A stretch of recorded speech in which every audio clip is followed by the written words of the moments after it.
can get lost and really enjoy yourself while you're here. Sandy isolation, on top of the world and only one way down. Ultimately, it's getting up the top, having a look at this beautiful landscape. Giving speed demons a push over the edge is Dave Kennedy. Feeling the exhilaration and wind in the hair as you head on down the hill. Just 2 hours from Perth is a playground for the big kids, a giant sandpit with plenty of untouched territory. Trying to keep your mouth closed if you do come off at the end as well. You don't want a mouthful of sand.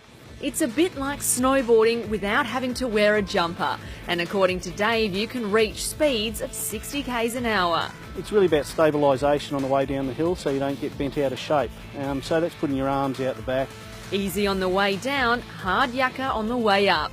But from up here, you'll feel on top of the world. Out here you can get lost and you can go explore. Getting out here is half the fun, but to let your hair down, you'll need to let your tyres down too. I'm lucky with the tours I do. I take up to 10 people, and if I do get bogged, the first thing I do is ask everyone to get out and give me a push. So that's happened on a number of occasions. From the dunes to the depths below. The first word's usually wow. Brad Rushforth from the Department of Parks and Wildlife says this is the coolest place to hang out in Jurien Bay. People just don't expect it, you know, they don't expect something like this to be here and easily accessible and, you know, something different. Kids love it. Stockyard Gully Cave is 300 metres of pitch black darkness.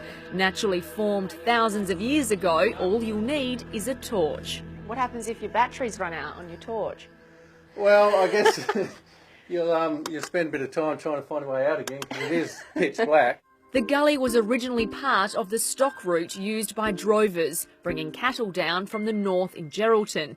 Livestock and their drivers used to camp out here overnight before continuing on their journey to Guildford. The natural, I guess, barriers prevented the cattle from escaping. There was a bit of feed and water as well, so yeah, it's just a handy location for them.